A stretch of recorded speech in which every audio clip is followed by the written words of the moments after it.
just get right to our first speaker. Loren Spivack has traveled the country teaching conservative groups about free market principles.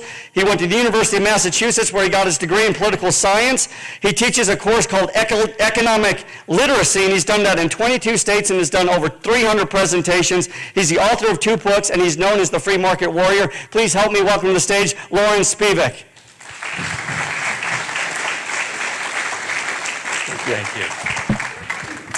Hi, guys. So nice for you to have me here. I'm from Massachusetts, and it's lovely to be in Arizona, where I come from. I have heard it is so cold that the Democrats have their hands in their own pockets, just to give you an idea of that.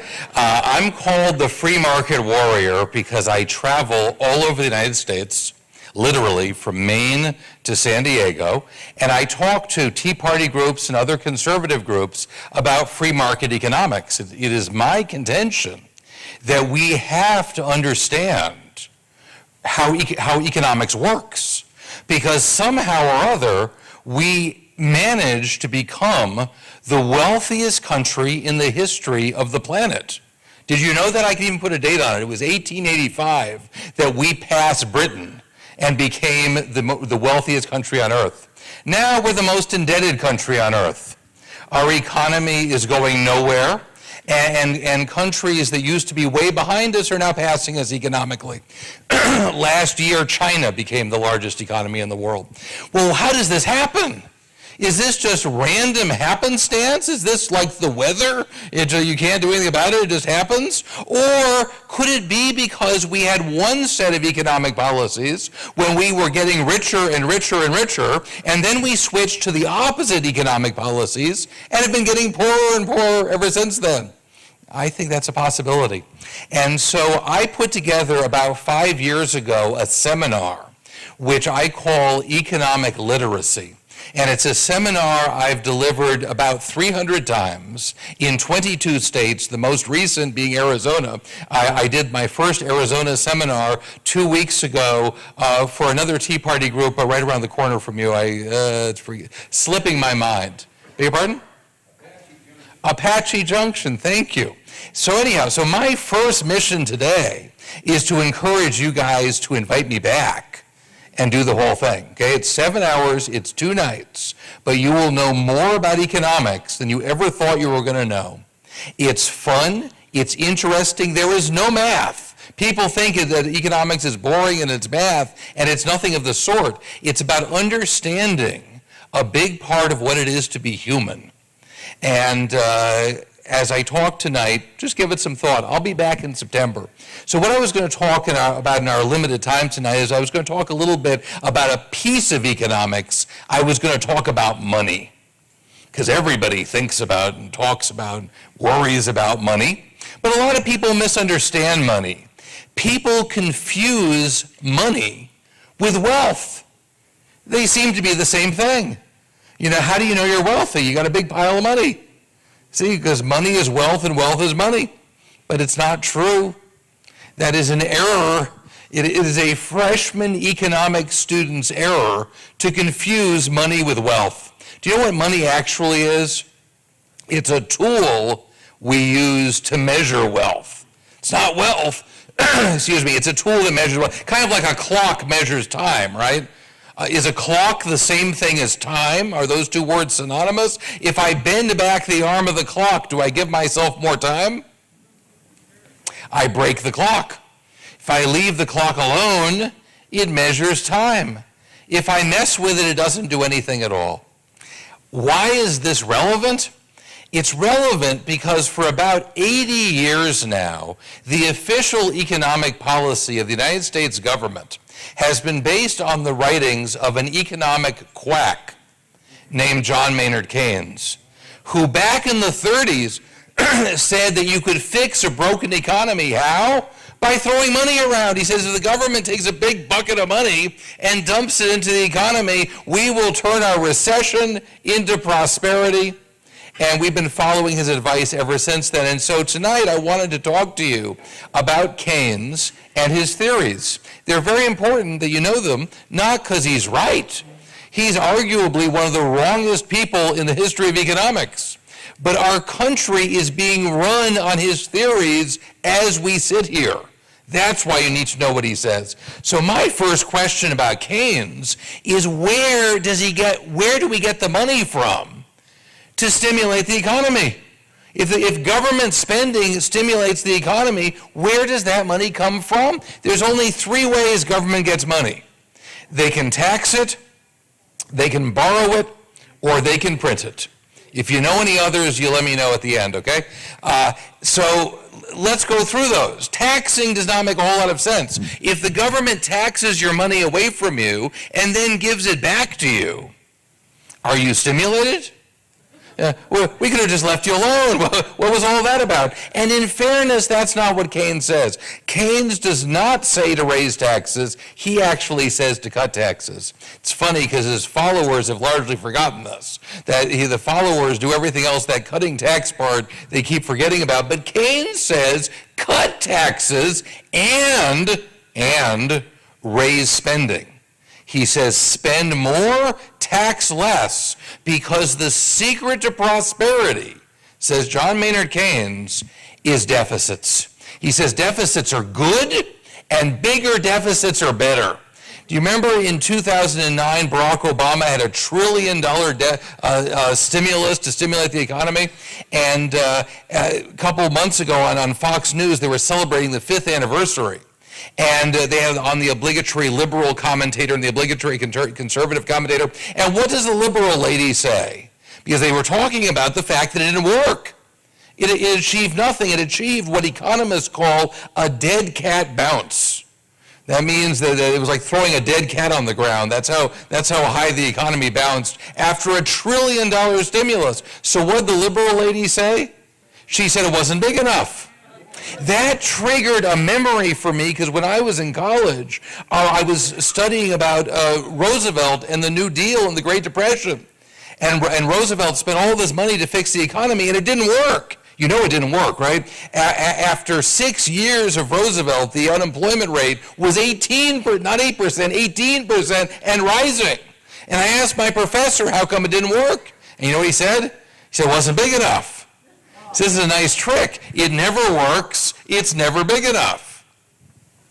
But Keynes says, no. He says deficit spending is good for the economy because we're not going to take the money out. We're only going to put it in. We're going to borrow the money and stimulate with borrowed money. So it's only a plus, not a minus. But of course, that's not true because where do you borrow it from? The economy. Where are you going to borrow money from? The planet Neptune? Every dollar borrowed must be lent. Must it not? Right? The total dollars borrowed on Earth, the total dollars lent on Earth must be exactly the same. And if the reason we have borrowing and lending is that there are some people who have more money than they want to spend right now. Other people want to spend money they don't have. So you know what happens? The guy who wants to spend money he doesn't have goes to the guy who has money he doesn't want to spend and borrows it. Usually there's a bank in the middle, but the bank's just a middleman. The bank, sorry, I'm not used to Arizona dryness. Okay? The bank's just a broker. The guy who wants to spend money he doesn't have borrows it from the guy who has money he doesn't want to spend every single time. And if the government borrows the money, there's obviously less money for everybody else to borrow. So you aren't taking it out, just from a different part of the economy. But Keynes agrees with me, and he says deficits are good. And then the third one is printing. We could print the money. And print we do. If you're one of those people who's worried that we're borrowing our deficit from China, stop worrying. We haven't borrowed a penny from China for years. We're printing it all. The entire deficit, we're printing every penny of it. And what's wrong with that? Well, what's wrong with that is that you destroy the value of the money you've already got. When I do my seminar, I usually bring with me one of my most prized possessions. I don't have it tonight, but I am the proud owner of a $100 trillion bill. And it's real. It is not fake. It's not a toy. It's not counterfeit. It is a genuine, legal, tender currency, $100 trillion bill from Zimbabwe, where 100 trillion Zimbabwe dollars will buy you a 12-ounce Pepsi. That's what you feed into the soda machine to get your Pepsi, is $100 trillion. And people say, that's crazy. Whose idea was that? Well, nobody decided that per se, but the government of Zimbabwe kept running out of money. They kept printing more. And if you do that, you destroy the value of the money. They actually made some interesting discoveries. I call this the Zimbabwe School of Economics. They discovered that it costs no more to print a $100 trillion bill than it costs to print a $1 bill. Did you know that? The zeros are free. The printers just throw those in for free. And so the president of Zimbabwe would call up the print shop and say, we ran out of money again. I need another tractor trailer truck full of money. Only this time, stick 3 more zeros on the end of everything and send it right over, because we're fresh out of money. If you do that, you destroy the value of your money. So you may recall, I'm thinking it was 2 years ago, the government of Cyprus announced that they were going to confiscate 10% of everybody's bank account in Cyprus. Do you remember that? If you had a bank account in Cyprus, tough luck on you, we're taking 10%. And I remember that really well because I speak to groups about economics almost every day of my life. And for a month straight, every talk I gave, we'd go to the question and answer period, I got asked the same question first. And that is, will the U.S. government be doing that to me? Is the United States government going to confiscate 10% of my savings? It's a very important question with a very important answer. The answer is no. The U.S. government will not be confiscating 10% of your bank account. Moreover, I guarantee it. I promise you they won't, for a very simple reason. They don't have to. They have a much easier way of accomplishing the exact same thing. They can print money limitlessly. And by printing money, they can destroy the value of your money in the bank without taking it out of the bank. Do you understand? They can take the value out of your money and leave the money in the bank. Let me put this in personal terms for you, just to make this really clear. Let's imagine that you had a printing press in your basement where you could print your own money limitlessly. Here's my question. Would you rob a bank? Why would you rob a bank if you could print your own money? Robbing a bank is dangerous. You could get shot. You could get arrested. All kinds of bad things could happen. Why would you risk all of that when you could just peacefully in your own basement print your own money limitlessly? Well, now you know how the United States government feels. They feel exactly the same way. Why go through the political hassle of confiscating people's money when you can just print it limitlessly and you're taking the value out? I don't know how many of you have saved 100 trillion yet, for retirement. But let's say you have. You got 100 trillion you've saved up in the bank, and you go to withdraw it and you find out that it's enough to buy a Pepsi. You're going to feel like you've been robbed.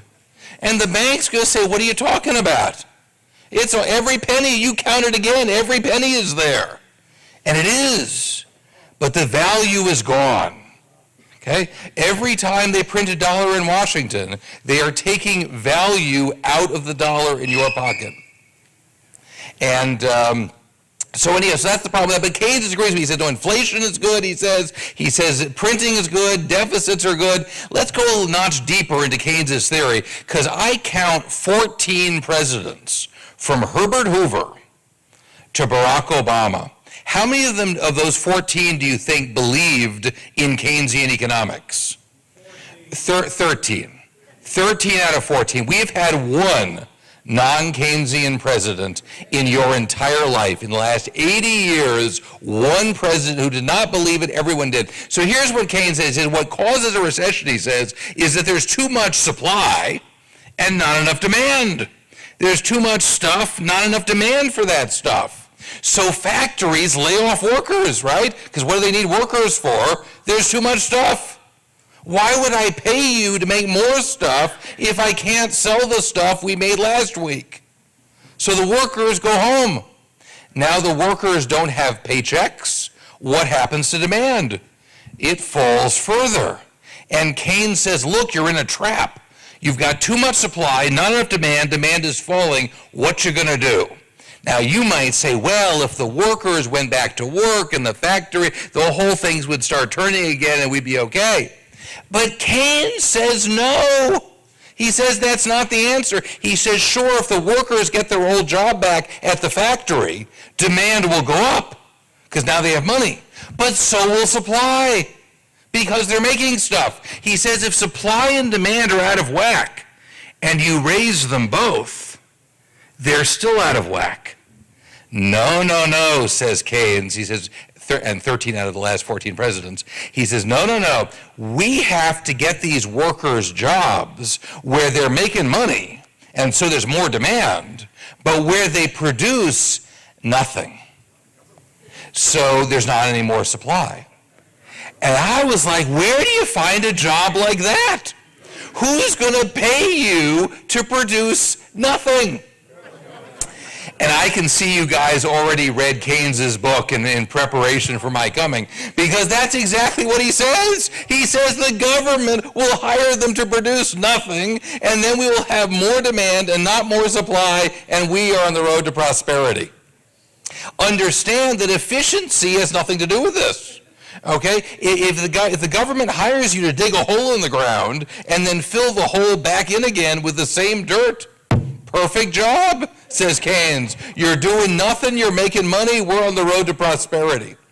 So let's just make sure we're following along here. What does Keynes recommend? He recommends inflation, debt, and waste. What else? I saved the best for last. Destruction. Destruction, because if you've got too much supply and not enough demand, if you destroy your supply, you won't have too much supply anymore, will you? So how many of you were taught in school, as I was, that World War II was good for the economy?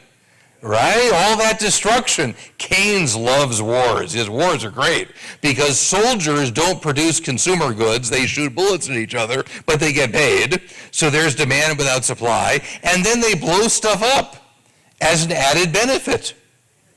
That's what Keynes says. And I was like, if that's the answer, if that's the road to prosperity, why doesn't Obama just call out the Air Force and carpet bomb, New York City, let's say? No, nobody has to get hurt.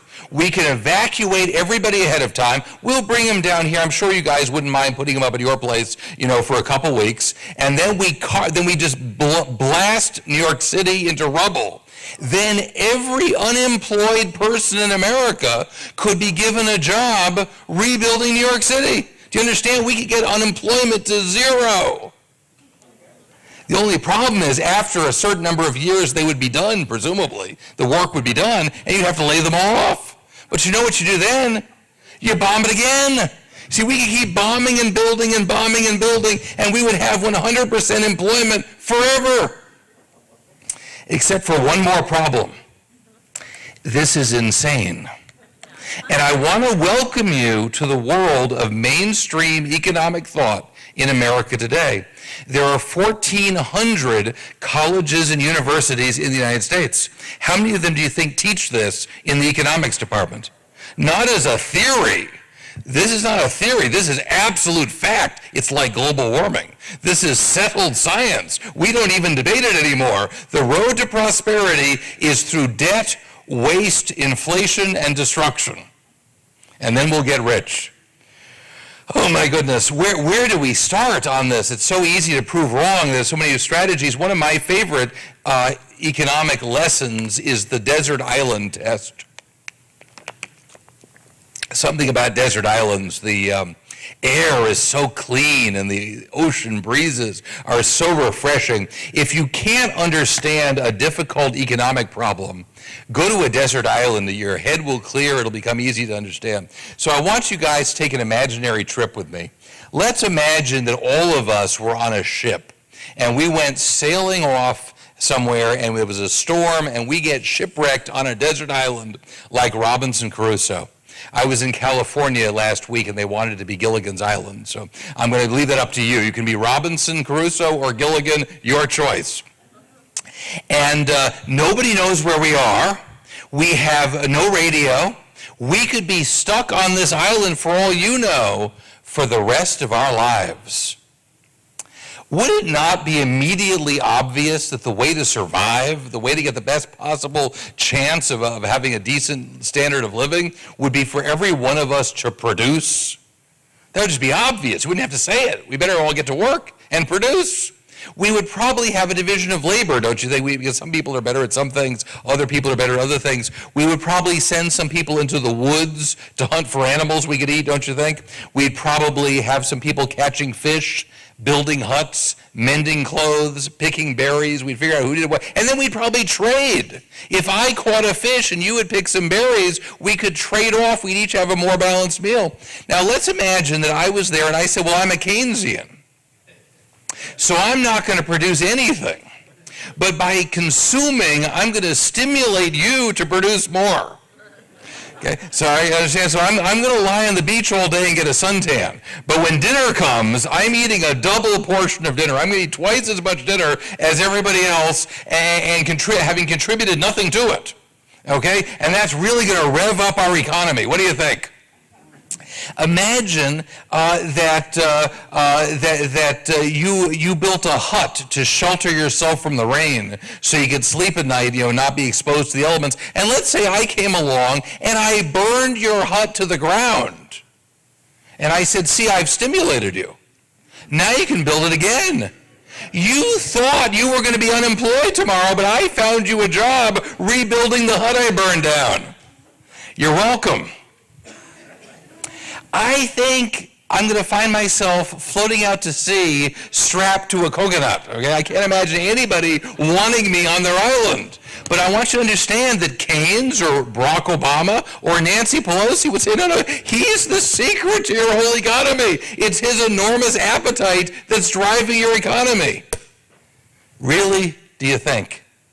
This is one of the biggest economic issues of our time, and nobody talks about it. Nobody talks about it because the Democrats are absolutely convinced that government spending is the secret to prosperity, and the Republicans have no economic policy at all.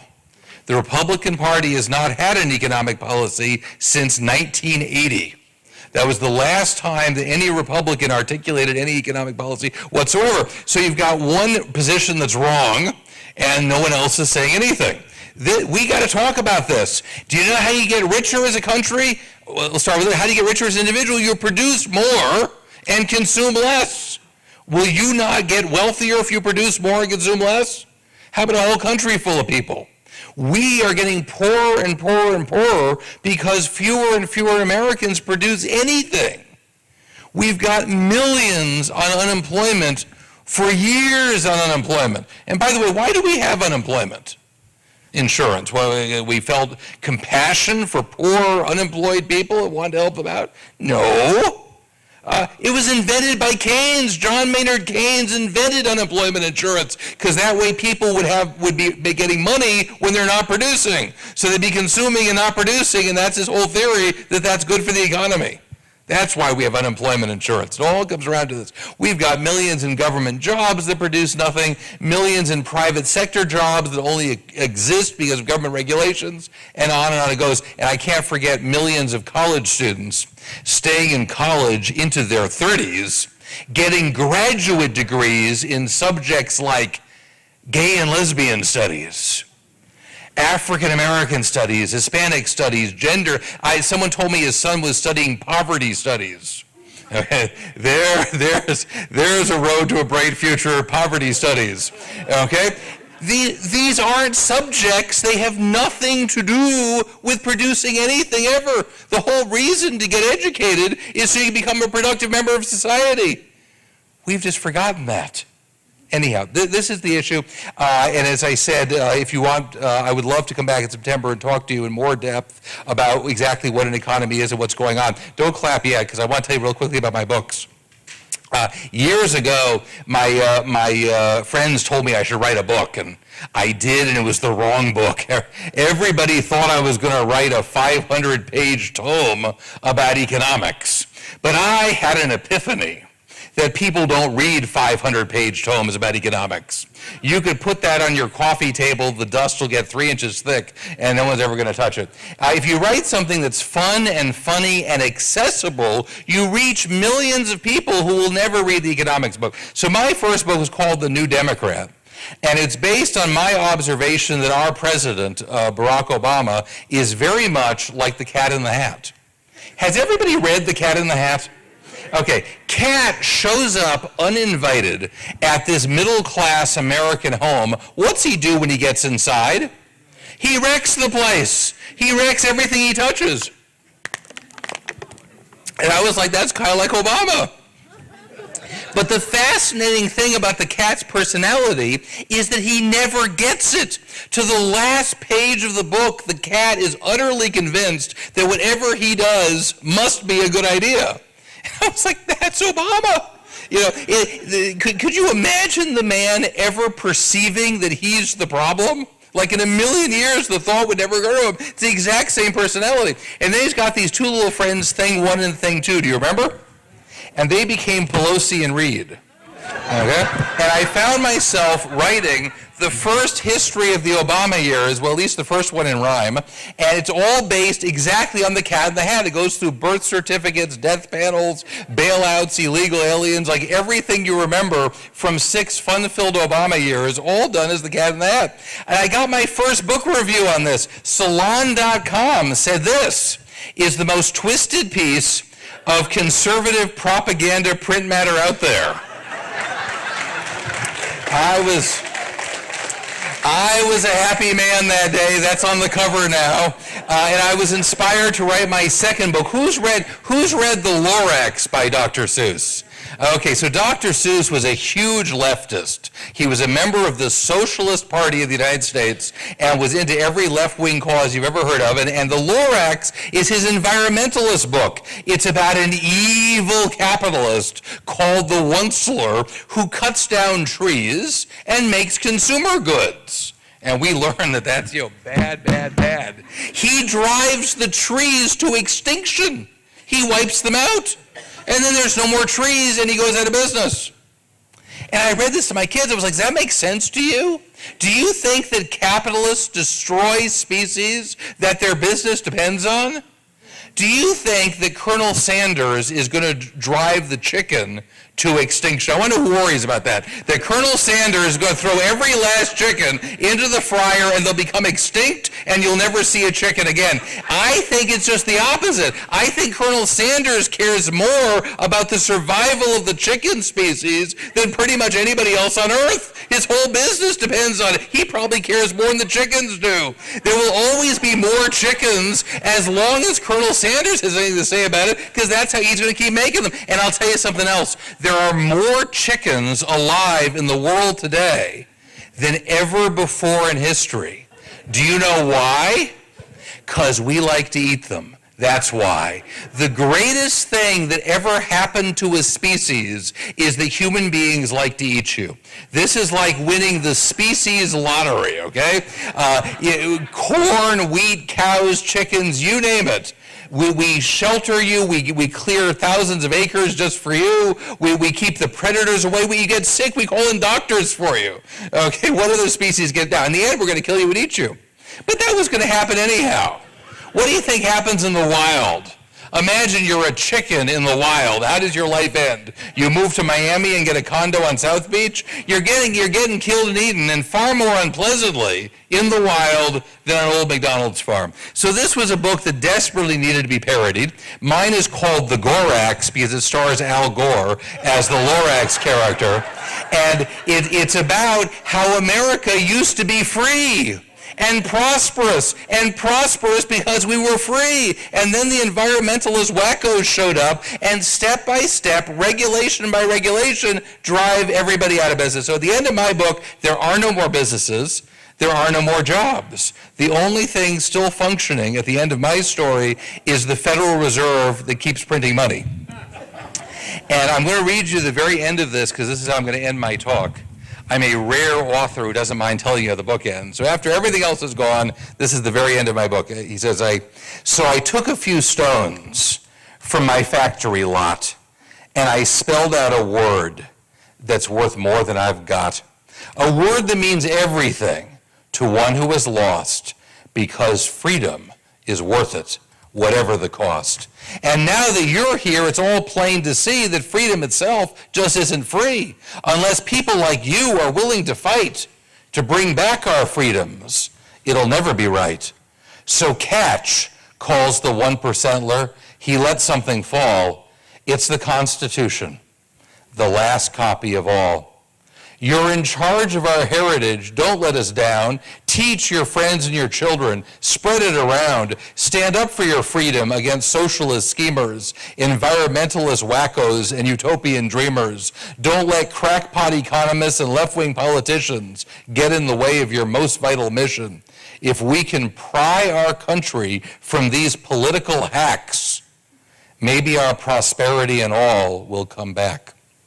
So anyway, that's my second book. Thank you so much. I've got, if you'd like to see them, I've got some outside, okay? Thank you.